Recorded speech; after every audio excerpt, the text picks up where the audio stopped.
안녕하세요. 캐드쟁이 AI입니다. 자, 이번 영상은 인벤터 이제 모델링 기능으로 다시 돌아왔습니다.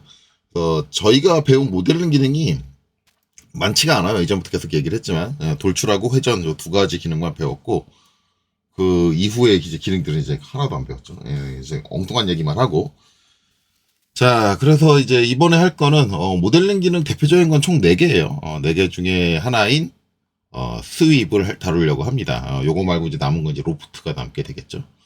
스윕 기능인데, 스윕 기능이 기능 자체에 대한 이해는 그렇게 어렵진 않아요. 되게 쉽고, 이제 이거의 활용 예시가 중요한데, 일단은 지금 영상은 이제 기본 기능 자체를 어떻게 활용을 하느냐, 그거에 대한 설명을 드릴 거고, 그 이후 영상에 이제, 그럼 이걸 가지고 우리가 어떤 것들을 모델링 할 수 있는가를 예시를 들어 드릴 건데, 솔직히 말하면 제가 스윕 기능에 대한 예시를 그렇게 많이 알고 있지는 않아요. 이제 기계 쪽, 기구 설계 쪽을 기준으로 하면 이전에도 다른 영상에서도 얘기를 했지만 스윕의 활용도가 그렇게 많지는 않습니다. 저도 실무 때 스윕을 쓴 경우가 그렇게 많지는 않아요. 물론 스윕은 그나마 그래도 어쩌다 한 번씩 나와요. 필요한 경우가 나오기는 나오는데 이제 요 다음에 배울 로프트 같은 경우는 솔직히 저는 실무 때 로프트를 써본 적은 거의 없다고 보는 게 좋습니다. 그래서 어느 정도 좀 디자인하고 융합이 되는 쪽, 설계 쪽이 이제 좀 스윕과 로프트의 활용이 높고, 그런데 제가 이제 그런 쪽 분야로 일하지는 않다 보니까, 최대한 이제 긁어 모아가지고 이제 어떤 예시들을 들긴 할 건데, 부족할 수 있습니다. 그래서 그건 이제 부족한 부분 여러분들이 개인적으로 좀 찾아봐야 되고, 어쨌든 이번 영상은 이제 스윕 기능 자체를 이제 설명을 드리려고 해요. 스윕은 이제 오토캐드 때도, 오토캐드 3D에도 이제 스윕 명령이 있었죠. 그래서 어떤 단면, 우리가 이제 흔히 프로파일이라고 얘기하죠. 프로파일이 있으면, 우리가 이제 돌출 같은 경우는 이제 직선 방향으로, 그러니까 만약에 이제 어떤 단면이 이렇게 있다, 단면 형상이 이렇게 있다라고 하면, 돌출 같은 경우는 이 단면이 그려진 평면에 직각 방향으로 그냥 쭉 돌출해주는 게 이제 우리가 흔히 말하는 돌출이죠. 그래서 이제 이렇게 그냥 바로 돌출을 해서 이런 형상이 생긴다. 이런 개념으로. 그쵸? 하는 거고. 그 다음 회전 같은 경우는 이제 만약에 이렇게 프로파일이 있다라고 하면, 만약에 내가 여기를 축으로 회전을 시키겠다 그러면 여기서 이제 원형 방향으로 이렇게 간다.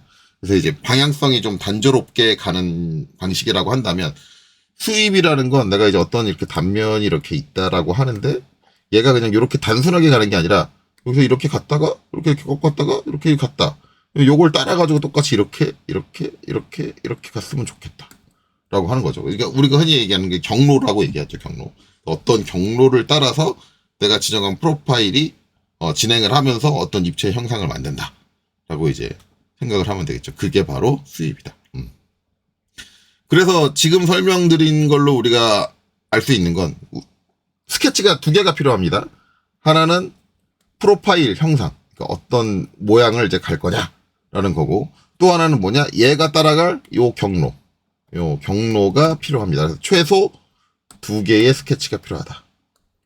2개의 스케치가 필요하다는 걸 알 수 있죠. 자, 일단은 스케치 먼저 작성을 할게요. 예시를 드리기 위해서. 뭐 경로를 먼저 그리냐 아니면 뭐 프로파일을 먼저 그리냐 이거는 전혀 상관이 없습니다. 뭘 먼저 그리든 건 본인 마음대로 하시면 되고. 일단 스케치 시작 S 해가지고 저는 이제 여기 XZ 평면을 선택을 해서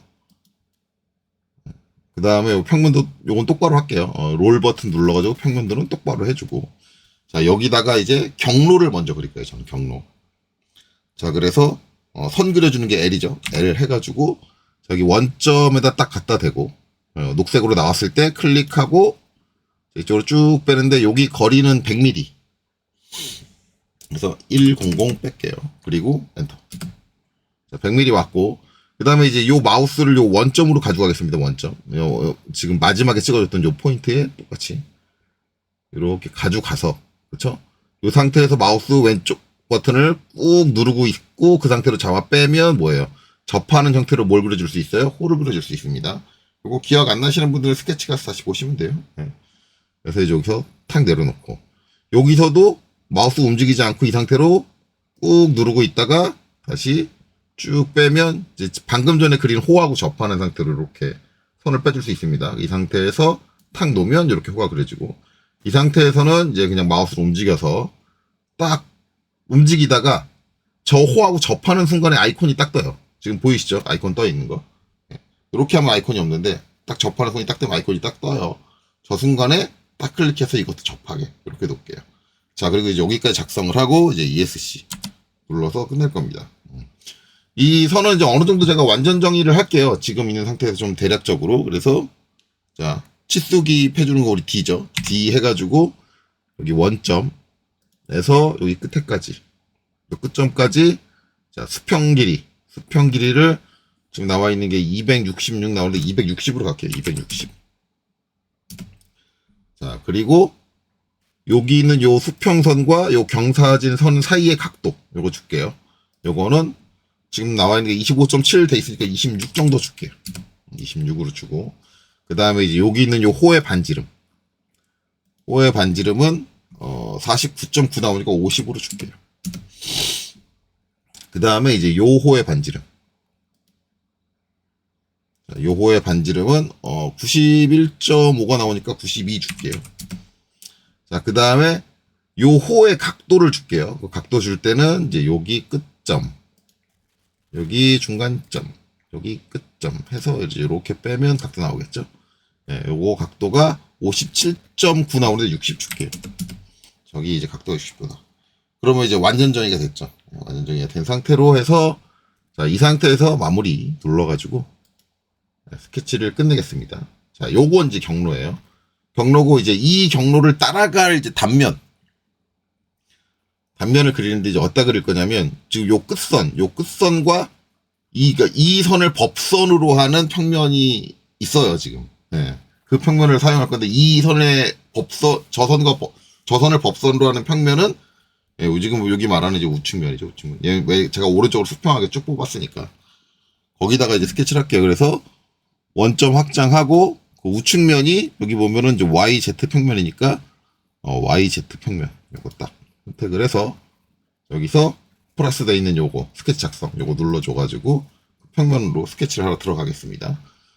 자, 그리고 나서 여기서 이제 선 L 해가지고, 원점이 여기 있죠, 원점. 원점에서 위로 10mm 올라올 거고, 자, 그리고 엔터.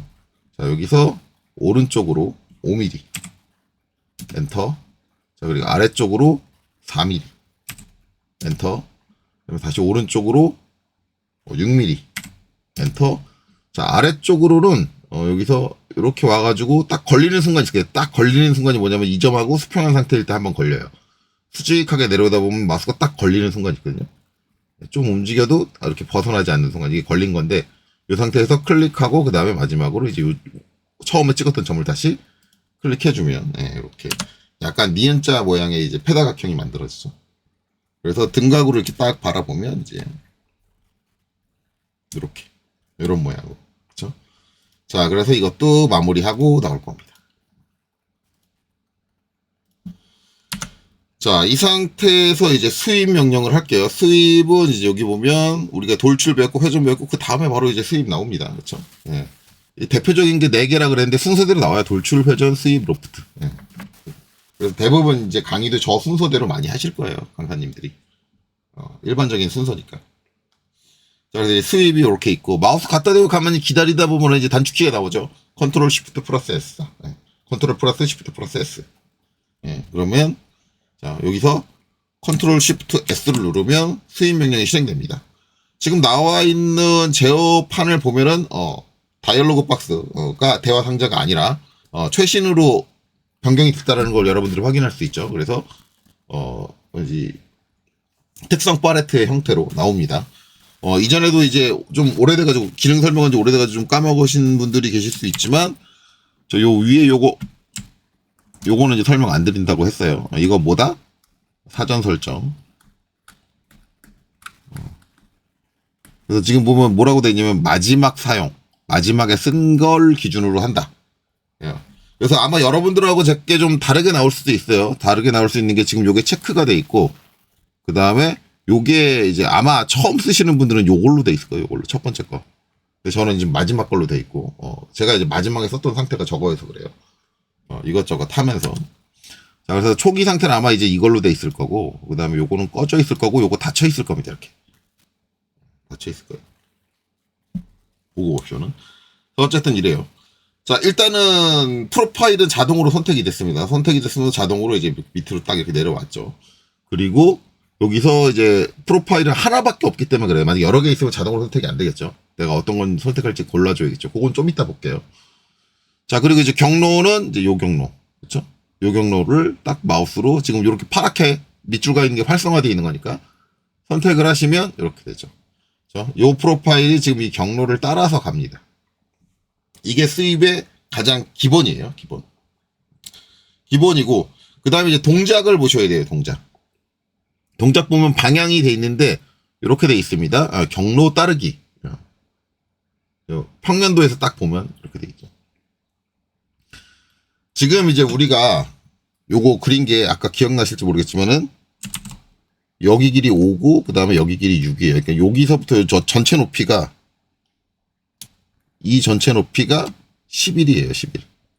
그럼 지금 요 11이 딱 유지가 되죠. 유지가 되면서 쭉 가는데 중요한 건 이제 커브에서 봐야 돼요. 커브에서. ESC 눌러서 취소됐는데 다시 갈게요. 컨트롤 시프트 C, S, 컨트롤 시프트 C가 아니라 컨트롤 시프트 S.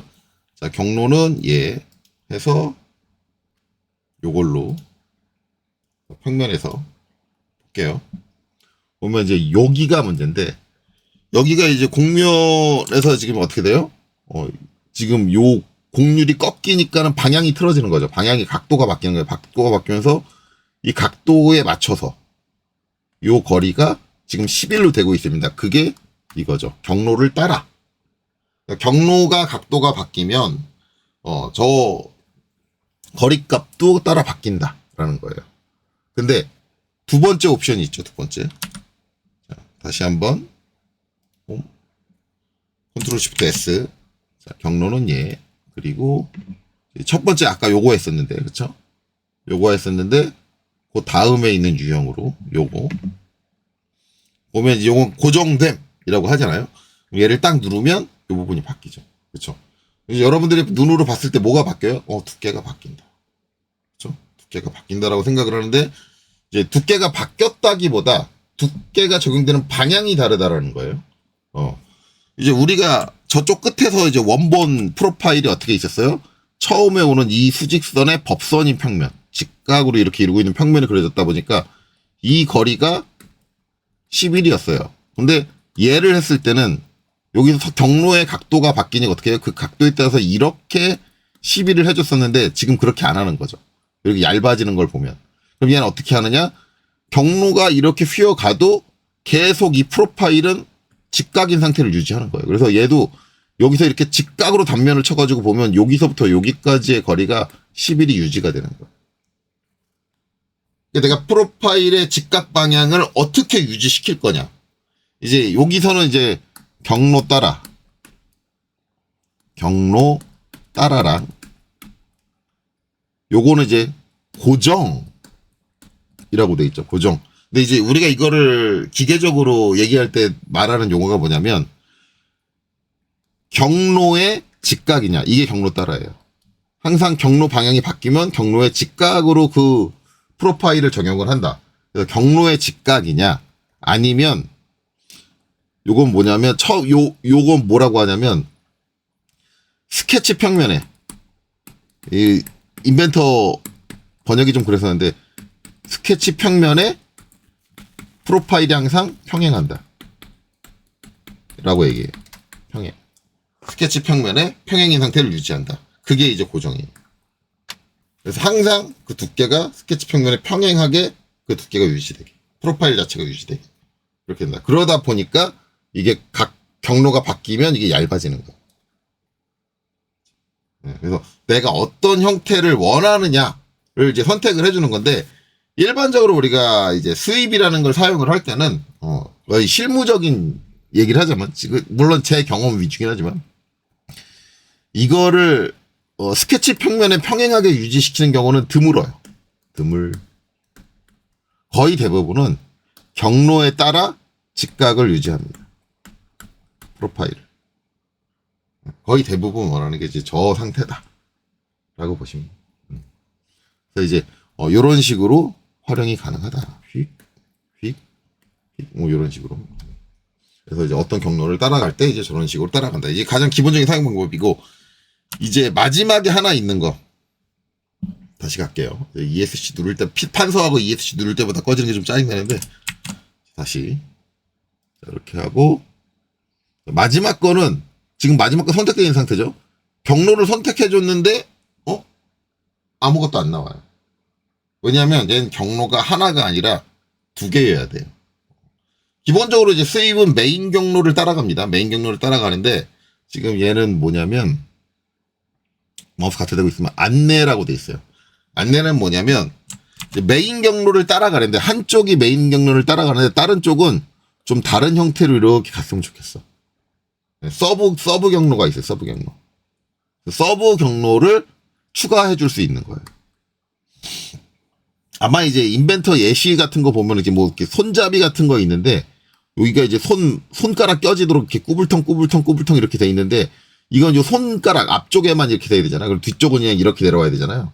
그러니까 이제 요거를 따라서 수입을 하고, 뒤쪽은 이거를 가이드라인, 안내 곡선을 써서 뒤쪽은 맨질하게.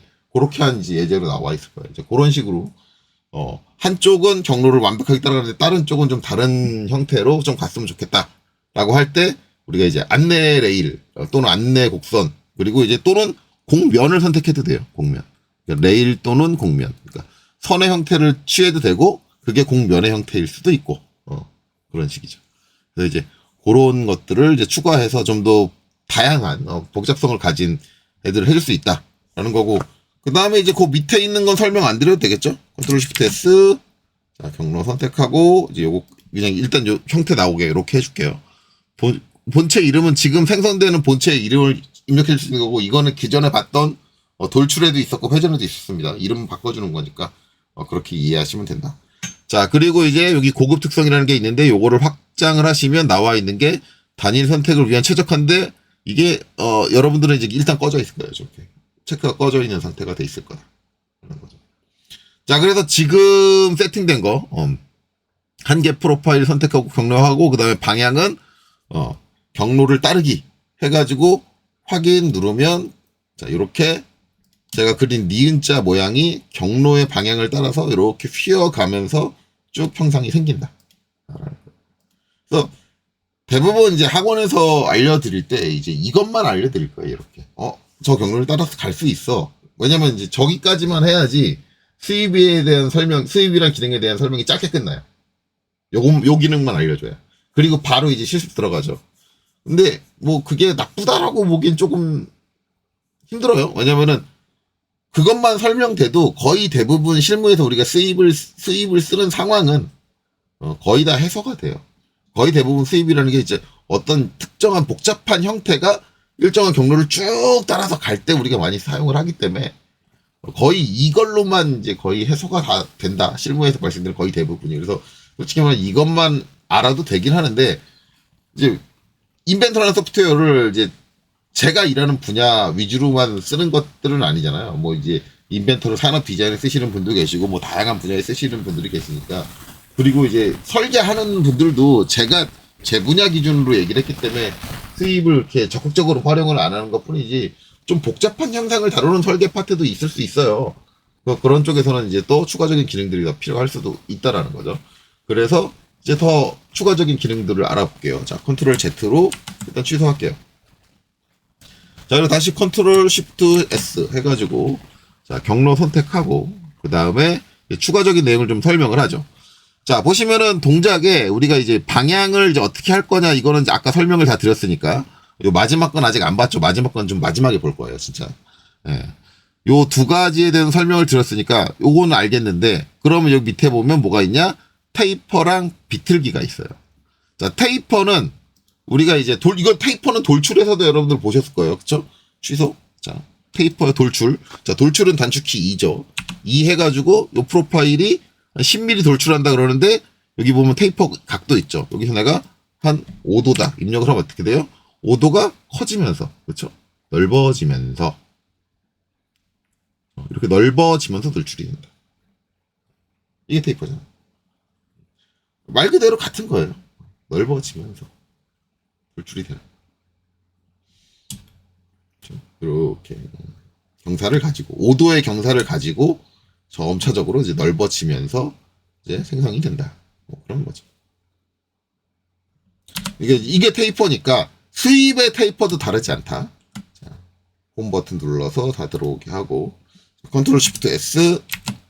자, 여기서 자, 경로는 얘 해서 쭉 따라가는데 내가 테이퍼에다가 1도 넣어볼게요. 좀 어떻게 되느냐. 얘도 이렇게 넓어지죠. 넓어지는데 이 넓어지는 방향이 이제 요 경로 방향만 넓어지는 게 아니라 정면에서 보면 저 위아래도 넓어져요. 그쵸? 위아래도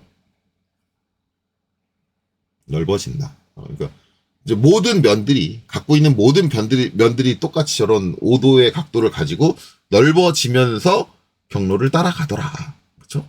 바닥 쪽에서 보면 이렇게 되고, 그쵸? 홈 버튼 눌러서 이제 원래대로 돌릴게요. 그래서 이제 요래놓고 확인 누르면 이렇게 된다. 여기는 조그만데 여기는 넓어지면서 쭉 오더라. 모든 면이, 그렇죠? 모든 면에 똑같은 각도가 이제 적용이 되다 보니까 이 비율이 이랬던 애가 아니잖아, 그렇죠? 비율이 그랬던 애가 아니라 뭐라? 이게 상당히 많이 깊게 파진 것처럼 됐는데 모든 면에 똑같이 5도가 들어가다 보니까 다 넓어지다 보니까 여기 파진 데가 좀 좁아지는 듯한 느낌이 들죠. 네. 이렇게 된다. 자, 요거 각도를 좀 바꿔볼까요? 요거 좀 바꿔보면 좋은 게, 저렇게 각도를 가지고 갈 수 있는데, 간혹 가다가 이 각도가 좀 무리하게 들어가면은 얘가 형상을 못 합니다. 한번 테스트를 해볼까요? 자, 여기서 5도 한번 넣어볼게요. 5도까지 되네요. 5도로 되네. 자, 그러면 여기서 내가 한 10도 넣어볼까요? 10도. 10도도 되네요. 자, 그럼 15도 넣어볼까요? 15도. 15도도 돼요. 되는데, 여기 이제 문제가 트러블이 생기기 시작하죠. 어라? 왜냐면, 이제 이 반지름을 넘어가면 안쪽에 곡률이 못 생기거든요. 그래서 직각으로 꺾이기 시작해요. 딱 제로로 떨어져서 직각으로 그래서 이제 이렇게 꺾이는 부분들이 이제 생기는 거죠. 접하게 처리가 안 되고 꺾이는 부분이 생겨요. 그리고 이제 요걸 제가 20도 넣을까요? 20. 네, 여기서는 안 생기죠. 그럼 여기서 내가 20도 각도를 줘가지고 테이퍼를 해가지고 저걸 수입을 하면 얘가 봤을 때는 너 말 안 돼, 그거. 그렇죠. 그 경로로 이 프로파일로 이 단면을 20도로 모든 면을 벌려가면서 하면 형상이 막 꼬여 라는 거예요. 그러니까 간혹 가다가 이제 이 수입 기능 쓰시면서 저렇게 모델링이 안 나오면 이렇게 말씀하시면 돼요. 인벤터가 오류가 있어요. 수입 기능에. 했는데 안 나와요. 저건 나오는데. 그러니까 저건 나오는 데가 아니라 그럴 때는 생각을 해야 돼요. 내가 값을 무리하게 줬나? 라는 걸 생각을 해야 돼요. 자, 이거 줄여볼게요. 19. 네, 19도 안 되죠. 18. 네, 18은 되죠. 그러니까 지금 18과 19 사이에서 면이 꼬임이 발생하는 그 경계라는 얘기예요. 그러니까 무조건적으로 내가 어떤 값을 줘도 다 해내 라는 건 말이 안 돼요. 그러니까 얘도 우리의 지시를 받고 하는 거기 때문에 내가 어떤 얘한테 지시를 할 때 말이 되는 조건이 있고 말이 안 되는 조건이 있단 말이에요. 대부분 이제 3D CAD에서 형상이 안 만들어져요. 미리 보기가 안 나와요. 얘 뭔가 이런 얘기 많이 나오는 게 이제 필렛 아니면 쉘 기능. 아직 우리 안 배웠지만 쉘 기능 같은 거 쓸 때 안 된다는 얘기 되게 많이 하시는 분들 계시거든요. 근데 그거는 안 된다기보다 조건이 무리한 거예요. 이게 실제로 그렇게 면이 조성될 수가 없는 조건을 내가 때려버리는 거예요. 그러면 얘는 못해. 그러면 이제 우리가 얘가 기본적인 연산으로 처리하기 힘든 것들은 난 근데 그런 상황이 필요해라고 한다 그러면 어떻게 해야 되냐면 서페이스 모델링을 해야 돼. 일일이 내가 면 하나씩 만들어줍니다. 이 면 어떻게 정리할지 꼬이지 않게. 얘는 기본 연산으로 하면 면이 꼬이는 거야. 그런 것도 여러분이 생각해야 돼. 무조건 안 된다 그래서 인벤터 버그예요. 이렇게 얘기해버리면 그러면은 그렇게 인벤터가 버그가 많은 소프트웨어는 쓰지 말아야 돼. 결국 그렇게 생각하시는 분들은 인벤터를 쓰시면 안 돼요. 그런 잘못된 생각을 갖지 마시고 내가 조건을 무리하게 줬구나 라는 것도 여러분들이 인지를 하셔야 됩니다. 테이퍼를 주면 이건 이제 무리한 거니까 그냥 자연스럽게 대부분 이제 테이퍼 줄 때 한 1도 2도 주면 많이 줘요. 2도 정도 이렇게 줘가지고 확인 해주면 돼요. 경로를 따라가면서 이렇게 전체 면이 시작면에서부터 2도라는 그 경로를 따라가면서 2도라는 흐름을 유지한 채로 이렇게 만들었습니다. 하나는. 그래서 저런 기능도 있다. 저런 부가적인 기능을 이용하면 또 좀 더 연속적인 국면들을 더 활용을 해서 유기적인 형태들을 더 만들어줄 수 있다. 뭐 이렇게 이해하시면 되겠죠. 자, 컨트롤 Z로 이제 수입 명령 Z 두 번 해서 다 취소할게요. 자, 그 다음에 이제 또 수입 명령 컨트롤 Shift S 실행을 하고요. 자, 여기 지금 2도 들어가 있는 거에 제로로 바꾸겠습니다. 제로. 지금 마지막 사용이 돼 있으니까 사전 설정이 마지막에 제가 2도를 넣어서 끝냈으니까 2도가 그대로 유지되는 거예요. 자, 그 다음에 이제 또 여기를 선택을 하고 자, 경로 눌러서 여기 선택하고 자, 그 다음에 그 비틀기는 제가 여기다 90도다 라고 입력을 할게요. 그럼 어떻게 되느냐, 끝나는데 끝부분이 이렇게 돌아가죠.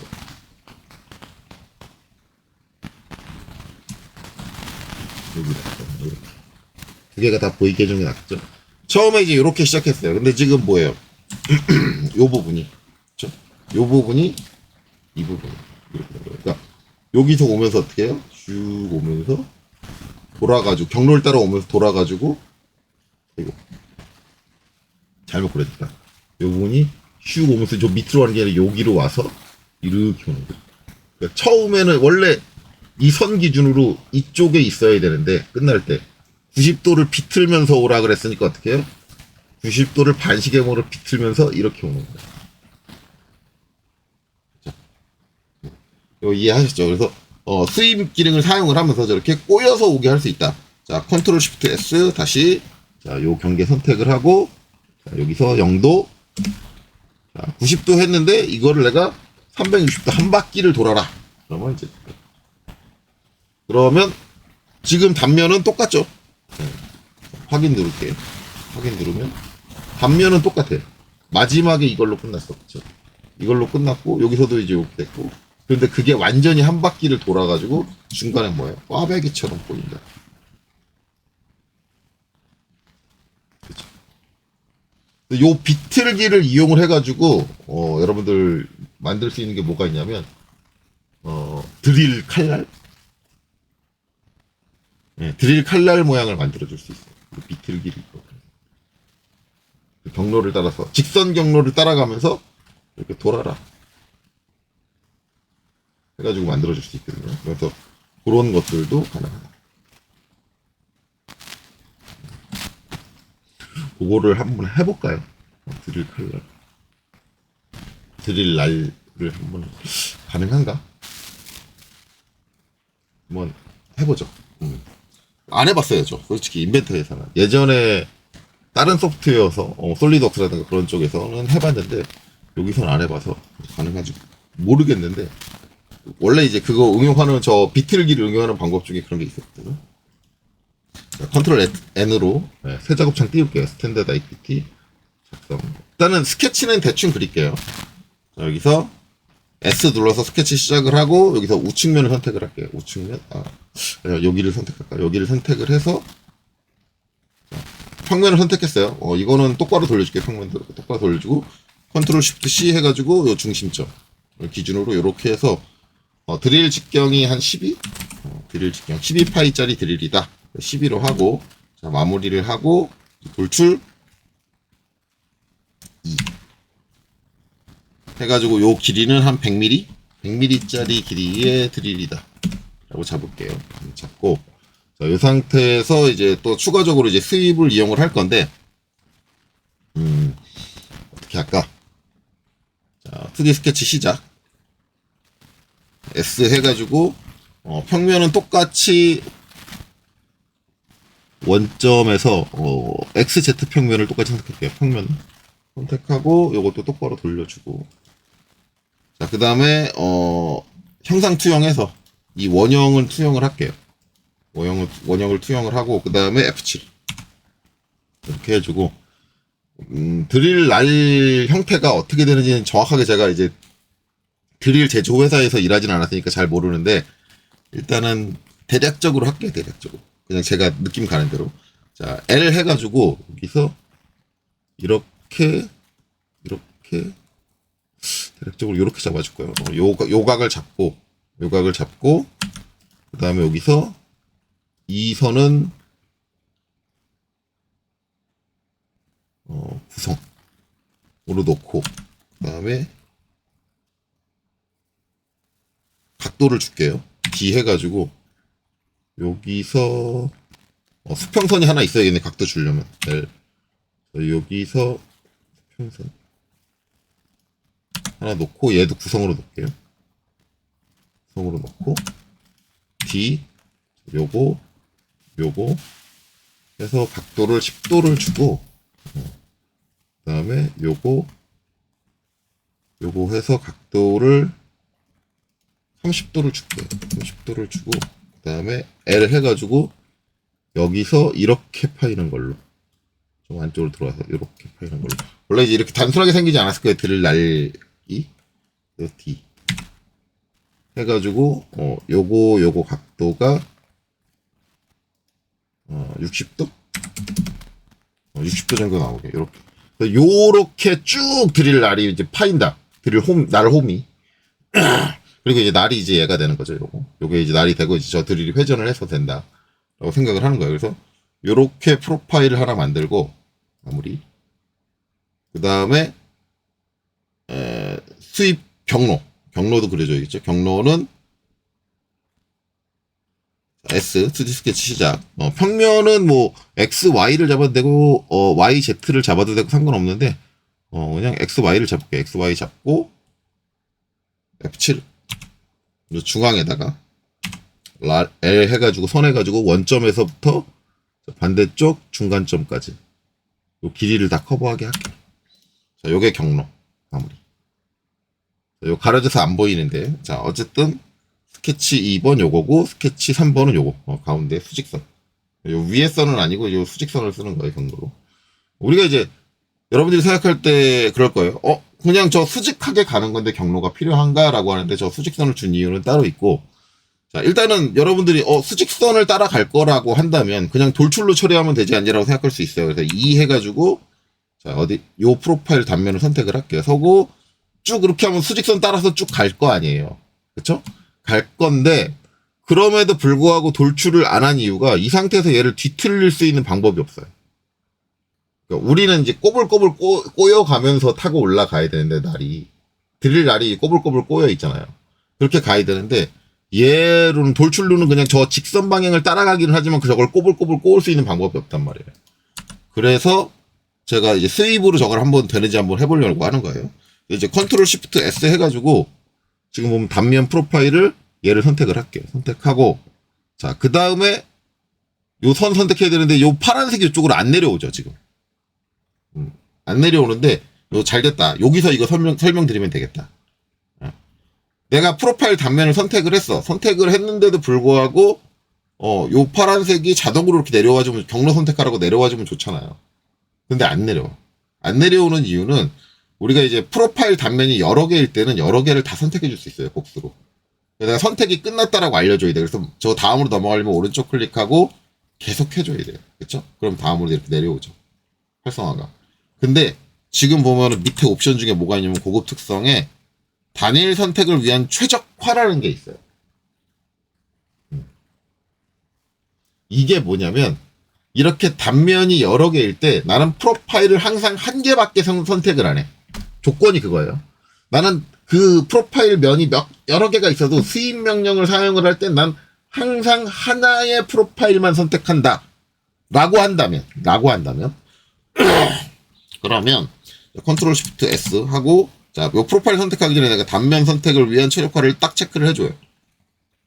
해주면 내가 요 면을 클릭할게요.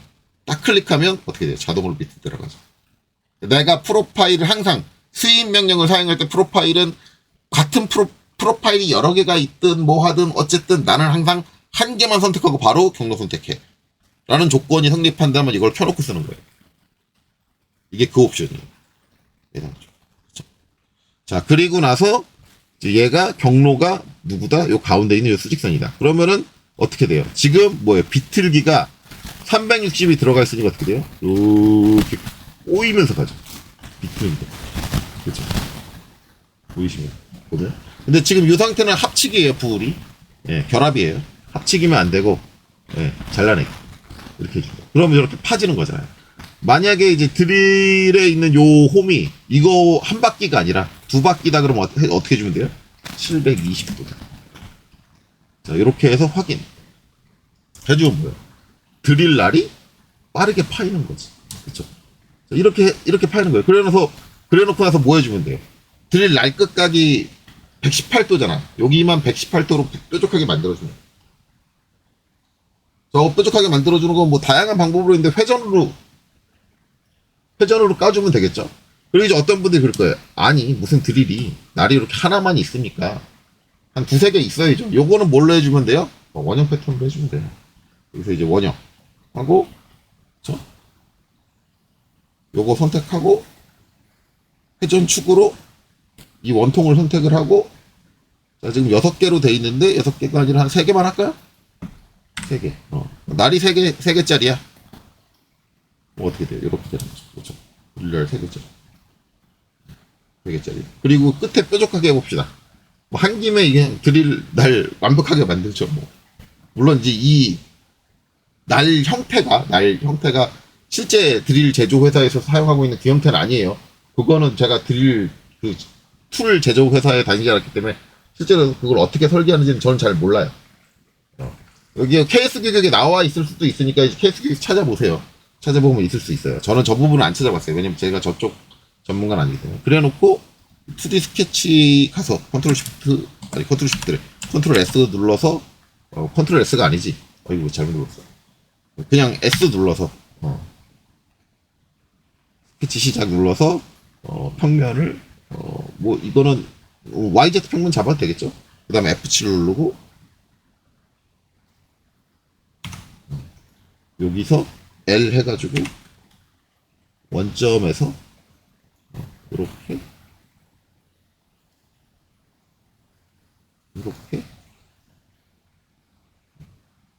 잡아주고 그 다음에 여기서 수직하게 잡아주고 여기 쓸데없는 투영 안 됐죠?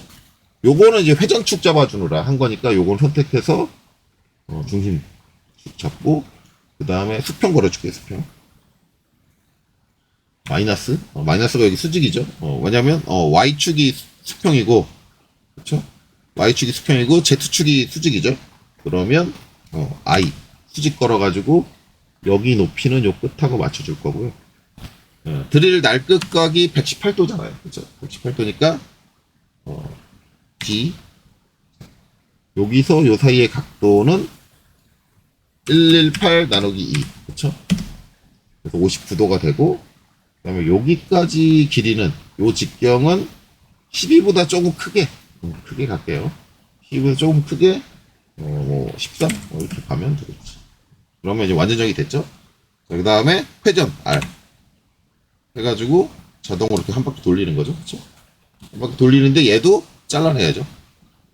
절단 이렇게 확인 해주면 이렇게 하면 드릴 날 끝 집 묘사가 되는 거죠. 이렇게 드릴이. 또 우리가 이제 스윕을 활용을 하는데 우리가 이제 대부분 이렇게 꼬여있는 형태, 빼글빼글 꼬여있는 형태를 생각하면 어떻게 생각해요? 꼬여있는 나선곡선을 그려가지고 그 나선곡선을 따라가면서 파야 된다라는 강박이 있잖아요. 대부분 사람들이 저렇게 나선형 형태로 뭔가 파야 된다라 그러면 나선형 곡선을 만들어서 스윕으로 그 나선형 곡선을 따라가야지 라고 생각을 한단 말이에요. 근데 그렇지 않죠. 좀 더 편하게 하려면 그렇죠? 이런 방식으로도 나선형으로 뭔가를 파줄 수 있다. 스윕을 사용을 해서 그러면은 경로 그리는 것도 훨씬 쉽잖아. 직선로 그리면 되니까. 그렇죠? 그럴 때 활용하면 좋은 게 바로 저 이제 비틀기죠. 그래서 요거 컨트롤 Z 안 되나? 이미 다른 걸 제가 해가지고 이게 다른 걸 많이 해가지고 이거 자꾸 컨트롤 S를 눌러. 그래서 요거는 그냥 지울게요. 선택하고 델리트. 아이고, 스케치까지 지워버리네. 스케치까지 지우면 안 되는데. 자, 지우실 때 컨트롤 Z로 다시 취소했어요. 선택하고 델리트. 사용된 스케치 및 피처는 체크는 해제하고. 저건 또 써야 되니까 우리가. 지워졌다. 그래서 다시 한번 말씀드리면 컨트롤 시프트 S 해가지고 여기 비틀기를 이용하면 우리가 굳이 이제 나선형 곡선을 그리지 않아도 저렇게 나선형으로 되어 있는 형체를 파줄 수 있다라는 것까지, 비틀기를 어떻게 응용해서 쓸 수 있다라는 것까지 했습니다. 실제로 저는 저 비틀기 이용해서 나선형 형태를 그리는 걸 되게 많이 해요. 수익을 이용을 해서. 실제로 나선 곡선을 그리면 피곤한 게 많이 피곤해져. 이렇게 한다. 자, 이제 마지막으로 살펴봐야 될 건 요거 안내입니다. 안내. 자, 그래서 안내는 곡선이 하나 더 있어야 돼요. 그렇죠? 그래서 이제 취소 누르고 스케치를 하나 더 할게요. 자, S 해서 스케치 평면 자동으로 떴는데 여기 XZ 평면 똑같이 선택할게요. XZ 평면 선택을 하고, 자, 이 상태에서 홈 버튼 눌러가지고 약간 기울인 다음에 여기서 형상 투영을 해가지고 여기 끝점을 투영을 할게요. 요 끝점에 딱 맞춰서 스케치를 하려고 해요. 만약에 이제 투영 안 하면 어떻게 되느냐? 자, 컨트롤 Z로 이제 이렇게 할게요. 컨트롤 Z로 넘어가고 평면에서 바라볼게요. 평면에서 바라보고 여기서 이제 내가 스케치를 할 건데 스케치는 선에서 스플라인 보간으로 할게요. 보간을 할 거고, 여기서 요 끝점을 잡으려고 그러면 녹색으로 안 떠요. 아무리 해도 녹색으로 안 뜹니다. 그 점을 못 잡아요. 못 잡기 때문에 그거 전에 홈 버튼 눌러서 등각을 돌리고 여기서 여기 확대한 다음에 형상 투영으로 요 끝점을 딱 잡아줄게요. 잡아주고 그러면 이렇게 이제 십자 표현으로 이제 점이 표현이 되죠. 자, 그리고 평면을 돌린 다음에 이 상태에서 스플라인 보간 이용을 해서 여기 딱 갖다 대면 녹색으로 딱 뜹니다. 이렇게 해야지 잡을 수 있어요. 반드시 저건 이제 형상 투영을 통해서 저 점을 투영을 해주시고, 자, 이 상태에서 클릭하고 이제 여기서 오는 곡선을 그냥 대충 내 맘대로 그릴 거예요. 여기서 한번 다운됐다가, 자, 여기서 저랑 완전히 똑같이 그리실 필요 없어요. 그냥 대충 그리시는 거예요. 대충. 근데 너무 이렇게 확 틀지 마세요. 이것도 저 변화가 너무 크면 못할 수 있어요. 안 될 수 있어요.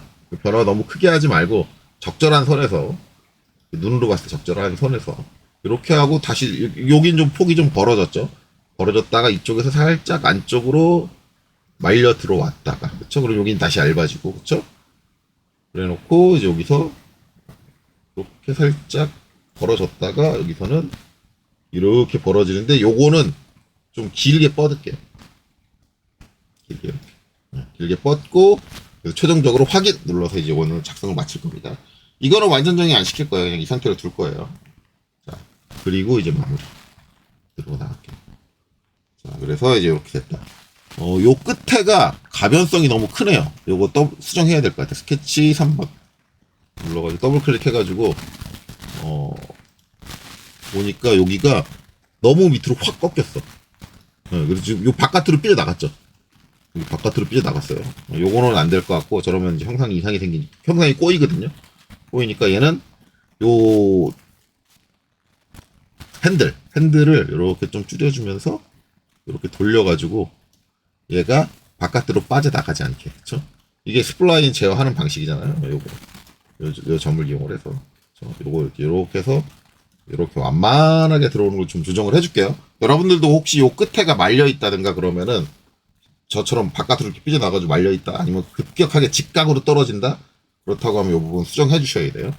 자, 마무리 이렇게 해주고, 자, 이 상태에서 이제 수입 갈게요. 컨트롤 시프트 S. 자, 그리고 경로는 얘예요. 얘가 메인 경로. 그 다음에 비틀기는 없습니다. 제로. 비틀기 없어요. 비틀기 각도 없고, 자, 그 다음에 마지막에 있는 요 안내를 선택을 할게요. 안내를 선택하면 이렇게 돼요. 이렇게 되면 요 밑에 보면 밑에 게 활성화됩니다. 레일 또는 공면을 선택해달라. 자, 레일로 얘를 선택을 할게요. 이렇게 선택하면 어떻게 되느냐. 이렇게 되죠. 분명히 이 경로를 따라가요. 따라가는데 요 위쪽 내가 이제 그 경로를 그려준 코너, 그 코너 쪽은 걔랑 똑같이 모양이 맞춰집니다. 그쵸? 똑같이 모양이 맞춰져요. 근데 이게 단순히 이렇게만 맞춰졌냐? 정면에서 바라보면 여기도 바뀝니다. 높이가, 높낮이가. 왜냐? 이게 이렇게 적용되는 게 뭐가 영향을 받냐면 프로파일의 축척이 영향을 받아요. 그러니까 비율값이 이 경로를 따라가는데, 우리가 처음에 그린 경로를 따라가는데 두 번째 안내 곡선하고 요 사이의 간격의 비율이 안 맞잖아요. 그러면 그 프로파일 형태가 찌그러져야 돼요. 어떤 형태로든 찌그러져야 되는데 그 찌그러지는 정도가 이제 어떻게 적용이 될 거냐예요. 그래서 지금 첫 번째 거는 X, Y 축척이 전부 다 변한다. 그러니까 비율을 맞춰서 축척이 바뀐다. 그러니까 기본적인 형태는 처음에 그려진 프로파일의 그 형태를 유지하고 거기서 뭐 X축이 0.5만큼 줄어들면 Y축도 똑같이 0.5만큼 줄어들어야 된다. 그거예요. 그러니까 여기가 지금 좀 줄어들잖아요. 줄어드니까 정면에서 바라보면 얘도 높이 어떻게 돼요? 다운되죠. 똑같이 줄어들어야 된다. 위쪽에는 우리가 안내 곡선을 사용을 한 게 아닌데 1대1로 우리가 대응이 돼야 되니까 프로파일의 그 비율 자체가 바뀌면 안 되니까 똑같이 줄어들었다가 여기는 넓어지잖아요. 왜 넓어지냐? 아이고 잘못 눌렀다. 이렇게 가야 되는데 여기도 여기서 넓어지잖아요. 그러니까 그걸 그대로 따라간다. 쭉 해서 쭉 따라간다는 거죠. 이렇게 된다. 근데 제가 주번에 두 번째 그랬던 안내 레일을 좀 길게 그렸잖아요. 길게 그렸는데 이 긴 것까지는 못 따라가요. 그렇죠? 여기는 안 되죠. 왜냐면 얘가 여기서부터 여기까지 경로를 따라갔으니까 그 길이까지 딱 직각으로 따라가요. 기본적으로 얘의 프로파일은 이 형태는 선택이 안 돼요. 얘는 안 돼. 얘가 아니에요. 얘는 안 돼요. 얘는 안 되고 얘입니다. 얘. 그러니까 무슨 얘기예요? 경로의 직각 방향으로 프로파일이 전개가 돼요. 스케치 평면에 평행하게 전개되지 못합니다. 이 방식은. 그래서 기본적으로 경로의 직각 방향으로 이렇게 형태가 프로파일이 이제 전개가 되는데 문제는 경로 세컨드 안내 레일이 좀 길게 나왔다 그러면 길게 삐져나간 쪽은 무시하고 무조건 이 경로만 따라가서 거기에 직각으로 딱 끝나요. 얘는 이렇게 마무리가 돼요. 근데 요게 솔직히 말하면 아쉬워요. 왜 아쉽냐면 같은 오토데스크 제품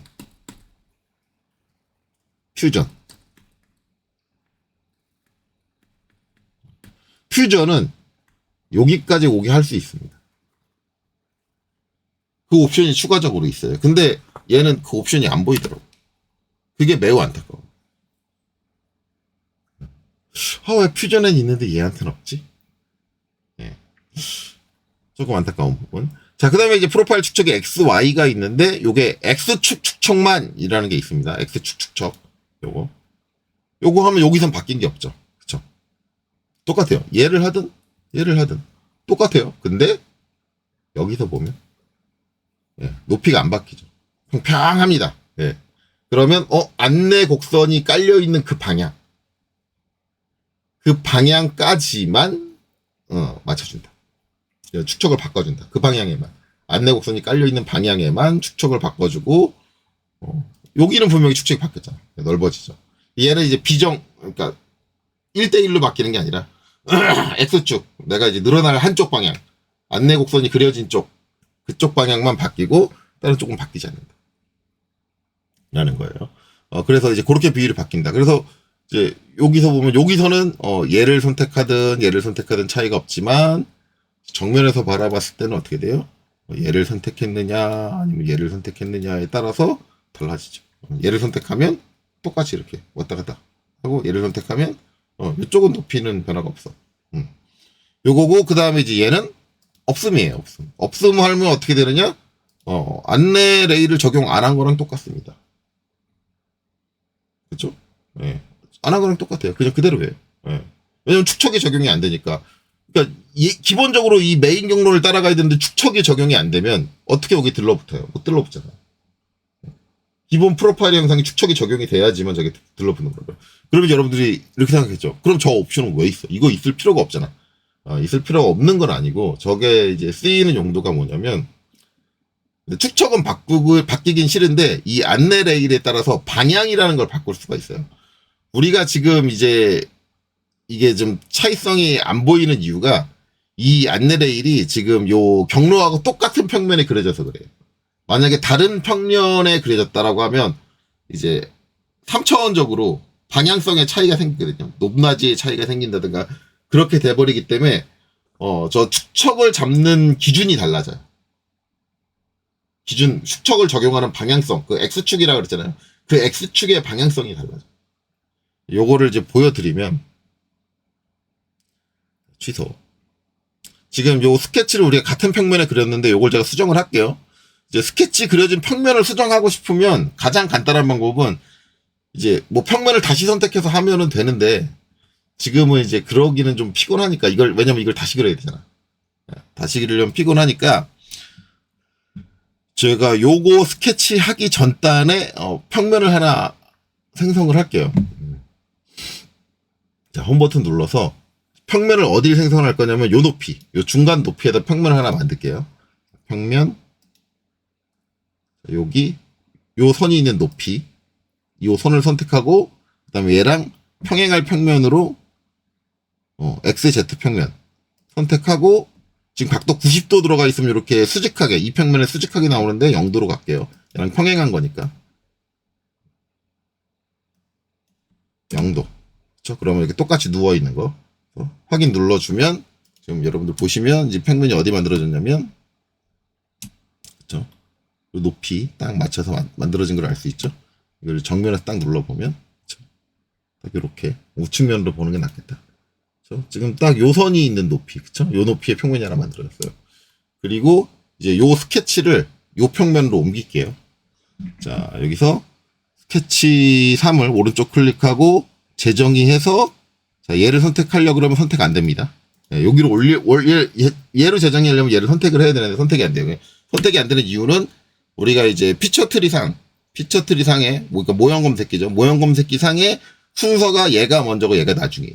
그러니까 나중에 생긴 쪽으로 보낼 수 없는 거예요. 미래에 있을 일을 대비해서 미래로 보낼 수 없는 거예요. 타임머신이 안 된다는 얘기야. 그럼 어떻게 해요? 이 작업 평면이 이 스케치 3보다 더 위에 있어야 돼. 얘보다 얘가 발생이 먼저여야 돼. 그래서 작업 평면을 과거로 보내주는 거죠. 네. 과거로는 보낼 수 있어요. 네. 자, 그래서 스케치 3 여기서 이 상태에서 오른쪽 클릭하고 재정의를 하면 이게 선택이 되죠. 회색이 아니죠. 선택이 되면 어떻게 돼요? 올라가죠. 얘가 그려진 평면이 이 평면으로 바뀝니다. 그래서 대부분 이제 저 작업 평면을 잘못 선택해가지고 스케치를 하신 경우에 지우고 작업 평면 다시 선택해서 처음부터 다시 그리시는 분들이 계신데 우리가 이제 인벤터 같은 3D CAD들을 쓸 때의 가장 큰 장점은 뭐냐면 지금 이것처럼 나중에 내가 뭘 했는데 나 얘 쪽으로 옮겨줘야 되는데 그럼 걔를 지우고 다시 하는 게 아니라 걔를 그냥 그쪽으로 옮겨주면 돼요. 이게 3D CAD의 장점이거든요. 근데 대부분 학원에서 배운 학생분들이 이 장점을 활용할 줄 몰라요. 좀 심하게 얘기하면 강사들도 이거 못해요. 못하는 강사들이 있어요. 잘 못하는. 만약에 나 가르치는 강사님이 이런 걸 잘 못한다. 그냥 뭐 실수하면 맨날 그냥 지우고 다시 그린다라고 하면은 그 강사님한테 배우는 거 한번 좀 고민을 해봐야 될 것 같아요. 3D CAD에 대해서 전혀 이해를 못하고 계신 분이.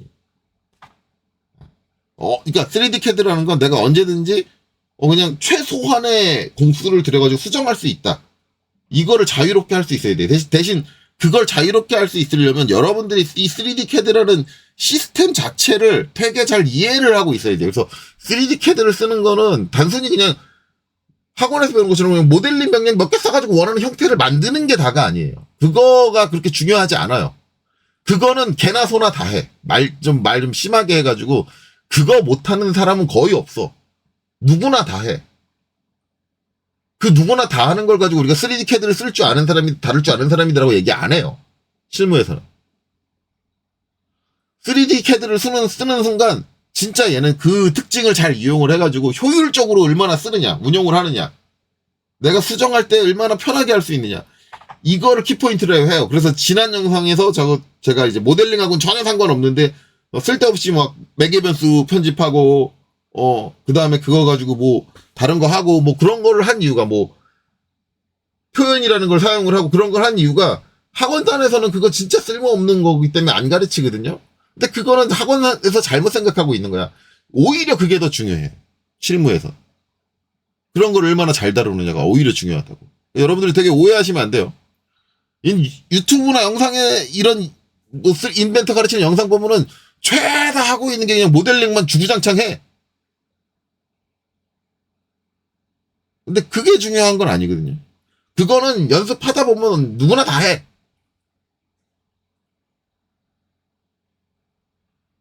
지금처럼 이렇게 뭔가 내가 안 맞는데 그러면 저걸 처음부터 다시 그리는 게 아니라 저걸 그냥 내가 평면 만들어가지고 그 평면으로 보내버려야지.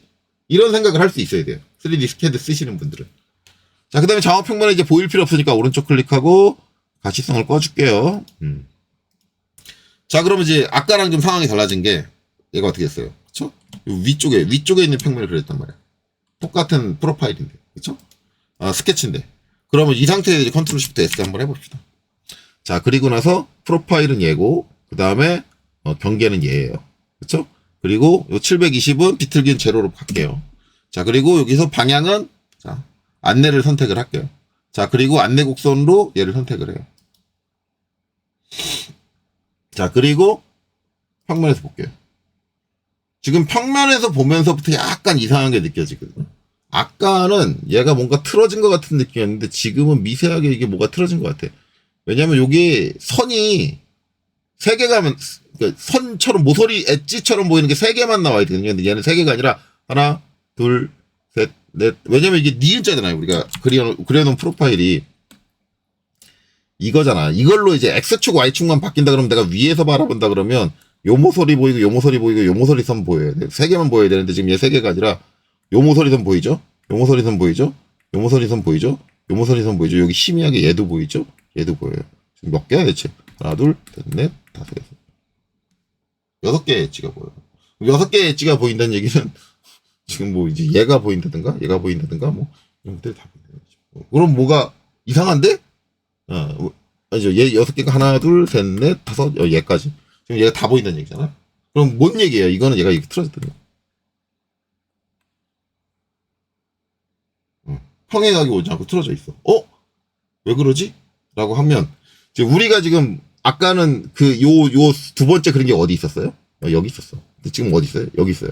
그럼 비율적으로 봤을 때 얘를 어떻게 맞추냐면 이걸 맞추는 거예요. 이 방향을 맞추는 거예요. 이 방향을 일정하게 맞춰주는 거예요. 여기가 이제 기본 메인 경로가 있는 데고, 세컨더리 경로, 안내 경로가 있는 높이가 여기잖아요. 그럼 이 방향을 맞춰주는 거예요. 이 방향을 항상 맞춰야 되니까 얘가 스케일이 이렇게 바뀌어버리면 이게 균등하게 맞춰지려면 돌아가야 되는 거예요. 그래서 보시면 여기서 우측면을 볼까요? 우측면을 딱 보시면 그쵸? 돌아가 버리잖아요. 왜? 여기서 여기가 지금 뭐예요? 이 포인트가 지금 이 선의 높이를 계속 유지하려고 그러잖아. 이게 형상이 자동적으로 틀어질 수밖에 없는 거야. 그러니까 지금 보면은 이 포인트들, 요 꺾여 있는 요 포인트들이 요 축척이 적용되면서 계속 뭐예요? 이 높이를 맞추려고 노력을 해. 이 상태로 가면은 얘도 의미가 있어요. 아까 얘가 의미가 없다 그랬는데 얘도 땅 하면 틀어지죠. 얘도 그냥 방향성만 내가 이제 두 번째 안내 곡선에 지금 보면 이제 위에서 보면은 뭐냐 이게 이제 축척이 하나도 적용이 되니까 1대1로 가. 1대1로 가는데 그래도 그냥 이걸로 가는 것보다는 이거하고는 달라. 왜? 저 안내 곡선에 의해서 기본적인 방향. 그 두 번째 단에 중간에 있는 단의 끝점 한쪽 제일 바깥쪽 끝점에 그 높이를 맞추기 위해서 틀어진다니까 항상. 그러니까 그때는 얘도 의미를 가진다. 그렇죠? 그런 차이점을 여러분들이 인지를 하셔야 된다. 근데 그 정도로 복잡하게 우리가 수입을 쓰는 경우는 솔직히 모르겠어요. 디자인 하시는 분들은 어떤지 모르겠는데 저는 없어요. 기계 설계하는 쪽에서는 저는 없었다. 이제 그런 특징도 잘 이해를 하셔야 된다. 그래서 이제 안내 곡선을 사용을 해서 이제 이렇게 만들어주는 방법도 있다라는 겁니다. 이제 요게 이제 기본적인 사용 방법이에요. 요 기능. 특성 팔레트에 있는 이제 모든 옵션들을 활용을 해서 기본적으로 사용하는 방법이다. 확인. 그럼 이제 한 가지 아쉬운 건 제가 아까 말했듯이 경로가 좀 삐져나오는데, 이제 그 경로까지 커버를 안 해준다. 근데 그거는 제가 이제 퓨전을 대비해서 얘기를 했으니까, 그건 제가 퓨전을 실행을 하고 보여드리고 다시 얘기를 할게요. 자, 제가 이제 퓨전을 켜놨습니다. 예, 미리 이제 다 만들어놨어요. 프로파일이니 뭐니 다 만들어놨거든요. 그러면 이제 퓨전의 수입의 차이점을 좀 보여드리려고 해요. 그것만 보면 되는 거니까 그것만 보면 이 영상은 이제 끝나요. 자, 이제 작성에서 보면 퓨전 같은 경우는 여기 이제 수입이라고 있습니다. 똑같아요. 기능적으로는 거의 제가 늘상 얘기하지만 거의 대부분의 소프트웨어들이 인터페이스의 구조만 좀 다를 뿐이지 똑같아요. 이제 퓨전이 더 쉽다라는 말들을 자꾸 얘기를 하는데 퓨전이 더 쉬울 리는 없어요. 분명히 제가 말씀드리지만 그건 여러분들의 착각이에요. 착각. 이건데 이제 이 얘기는 이제 제가 아무한테나 들은 게 아니라 학생들한테 들었는데 학생들이 퓨전 쓰는 학생들이 퓨전이 쉬워요라고 하는데 착각이에요. 쉬울 리가 없어요. 왜냐하면 스케치를 그려서 2D 스케치를 그려가지고 프로파일을 만드는 방식, 그 다음에 경로를 그려서 따라가는 거 다 똑같거든요. 모든 방식이 다 똑같은데 왜 퓨전이 더 쉬워? 왜 그게 똑같은 방식을 쓰는데 왜 인벤터로 하면 어렵고 솔리드웍스로 하면 어렵고 왜 카티아로 하면 어려운데? 그럴 일 없잖아요. 같은 방법인데. 자, 지금 이제 퓨전에 갖고 있는 수입 기능도 뭐 다르냐? 이건 이제 파레트는 다르죠. 파레트는 달라요. 파레트는 다른데 자, 여기서 보면 이제 단면을 선택을 해요. 그렇죠? 프로파일을 선택을 해요. 선택을 하고 여기서 경로를 클릭을 해줘요. 그 다음에 경로를 선택을 해요. 똑같잖아요. 네, 경로가 여기까지 선택 안 된 건 요거 제가 요거 그릴 때 좀 중간에 끊긴 적이 있어가지고 저기 한 번에 선택이 안 되는데 어쨌든 두 개 다 선택해서 끝까지 쭉 따라가요. 지금 얘도 조건을 보면은 안내 곡선이 좀 더 길어요. 그렇죠? 길어요. 그럼 이제 얘도 안내 곡선을 쓰게 하려면 어떻게 해야 되느냐? 얘는 여기 유형이 제일 위에 있어요. 위에서 경로 플러스 안내 레일 이렇게 돼요. 그리고 여기서 이제 안내 곡선으로 여기 안내 레일 선택을 클릭을 한 다음에 딱 얘를 선택을 해주면 이렇게 가요. 아까 봤던 게 요거예요. 요거 똑같이 가죠. 네, 똑같이 가고 그 다음에 축적 적용하는 건 여기 있어요. 축척, 신축, 뭐 없음 뭐 이런 것들. 프로파일 중에 거리 1 뭐 이렇게 있고 전체 범위 이렇게 있고 이렇게 범위도 있고 축척 적용을 여기 보면 축척, 신축 뭐 이렇게 있고 그 다음에 뭐 없음 하면 적용 안 되고 이런 거 똑같아요. 신축은 이제 아까 얘기했던 대로 한쪽 X축만 이제 적용하는 거. 그렇죠? 정면도 보면 높이는 똑같아. 그리고 축척은 전체 이거까지 똑같이 하는 거예요. 예. 똑같은 회사에서 나온 건데 저 표현 자체가 다르죠. 예. 아까는 인벤터에서는 뭐 X, Y축인데 그건 축척이라고 얘기를 하고 그다음에 X축만을 신축이라고 얘기하고 없으면 똑같이 없음이고 이렇게 돼요. 그렇죠? 그래서 요건 다 똑같다. 근데 이제 퓨전에 이제 저 수입이 좋은 점이 만약에 이제 내가 전체 경로가 이제 요렇게 길이가 된다 그러면은 얘는 무조건 전체 경로 끝까지 적용이 되잖아요. 근데 얘는 거리라는 게 있어가지고 나 이 전체 길이에서 한 90%만 0.9 내가 경로를 다 따라갈 필요 없어. 끝까지 다 따라갈 필요가 없어. 난 전체 경로 길이의 90%만 따라갈래. 이런 게 가능해요. 아니면 한 10%? 0.1? 10%만 따라갈래. 이런 게 된다니까. 근데 아까 인벤터에서는 이런 거 제어해주는 게 없었죠. 이런 거는 퓨전이 확실하게 좋다. 그죠? 만약에 이런 이제 기능이 필요하다 그러면 이제 퓨전을 써야겠죠. 그리고 이제 요 끝이 안 맞는다. 안 맞으면 얘 이제 경로의 직각이 있는데 뭐가 있냐면 전체 범위라는 게 있어요. 이걸 해주면 끝이 이렇게 되죠. 그럼 뭐예요? 얘는 이제 비율로 가는 거예요. 이 프로파일 단면이 적용되는 게 이 전체 길이가 1이 되는 거고 이 전체 길이가 1이 되는 거예요. 그래서 비율로 여기서 한 10분의 1, 여기서 한 10분의 1 해가지고 요렇게 단면. 예. 이게 지금 요렇게 여기서 끝에다 길이가 틀어지니까 점점 기울어져 가면서 적용될 거예요.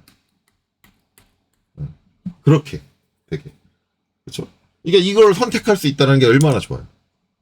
이런 것들 선택할 수 있다는 게. 그래서 훨씬 더 잘 돼 있다. 구성이. 요런 거는 확실하게 퓨전이 좋은 점이다. 라고 할 수 있는데, 만약에 뭐 그냥 돌출 기능을 쓴다, 아니면은 회전 기능을 쓴다, 그리고 이제 지금처럼 수익 기능을 쓴다, 그 기본 기능만을 가지고 했을 때 퓨전이 더 쉽다라는 건 솔직히 말하면 좀 말이 안 되죠. 예. 왜냐면 사용 방법이 똑같은데 인벤터하고 다를 거 없는데. 그럼 솔리드웍스는 다르나? 솔리드웍스 똑같아요.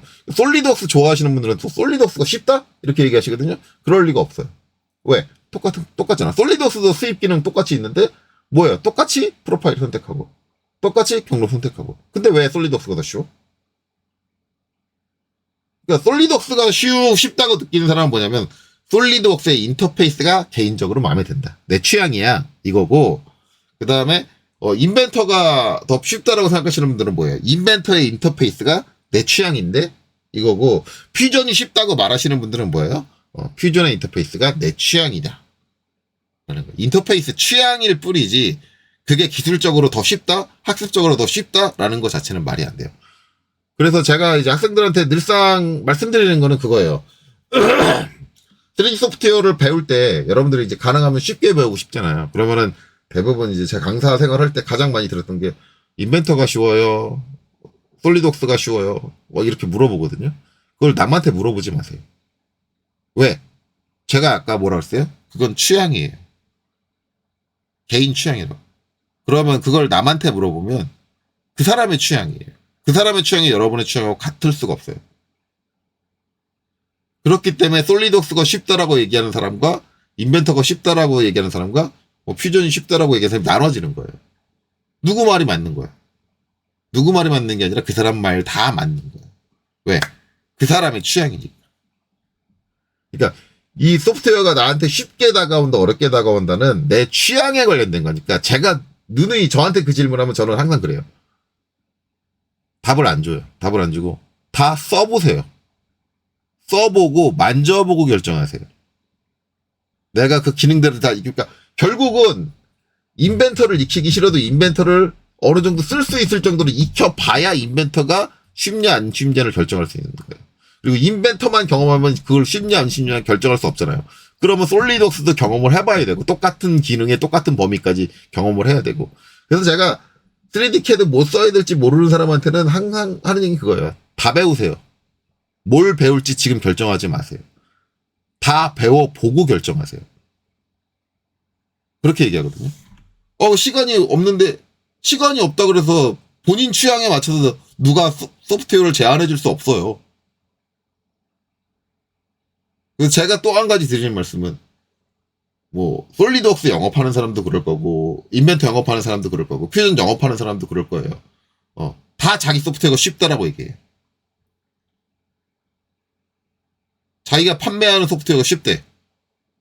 그 말은 들을 필요가 없다는 얘기예요. 그 말을 듣지 마세요.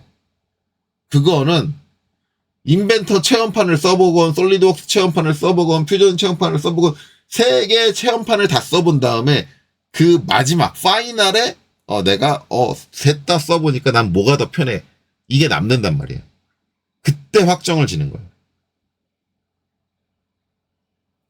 지금 수입 명령 설명하면서 이제 갑자기 얘기가 마지막에 3,000% 빠지는데 어쨌든 그렇게 생각을 해라. 그러니까 3D CAD류들은 기본적으로 사용하고 있는 기술이 다 똑같아요.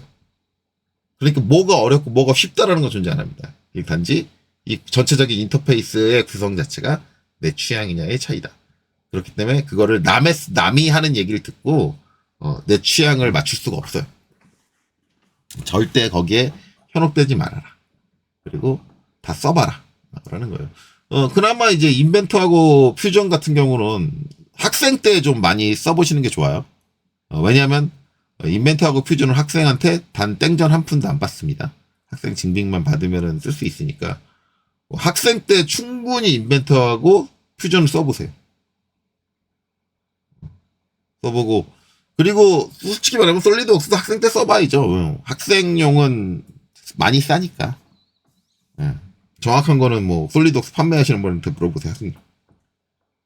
많이 싸니까. 근데 공짜는 아니라는 거. 오토데스크 제품처럼.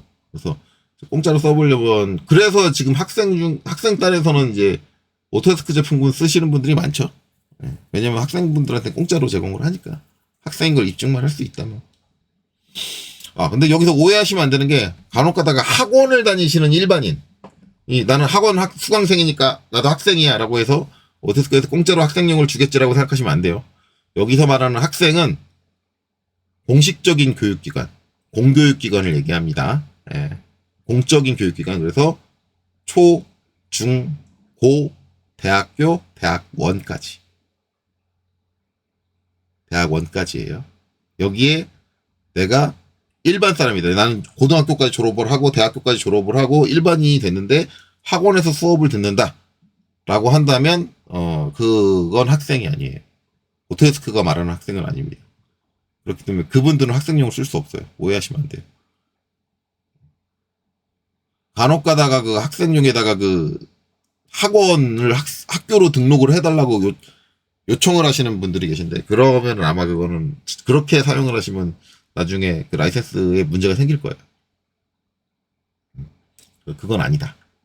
라는 걸 아시면 됩니다. 학원 다닐 때 라이센스는 제공이 안 된다. 그렇게 보시면 돼요. 그래서 가급적이면 학생 때 교육을 받으시는 게 좋아요. 학생 때 어떻게든 내가 학교에 소속일 때, 그거는 가능해요. 나이가 많으신데 정식적으로 대학교에 입학을 했어. 수능 봐가지고 입시 원서 써가지고, 그래서 만약에 막 50세인데 내가 진짜 그 무슨 학과에 정식적인 학생으로 입학을 했다. 여러분들 착각하시면 안 되는 게, 대학교에서 운영하는 평생교육원 있죠. 그거는 대학교가 아닙니다. 그건 사설이에요. 사설 학원하고 똑같습니다. 평생교육원도 이제 학교다. 이렇게 생각하시면 안 돼요. 그거는 대학교에 있는 대부분 어디서 운영을 해요? 사업부에서 운영을 하죠. 사업부. 거기서 운영하는 것들은 그 학과생을 뽑은 게 아니에요. 그거는.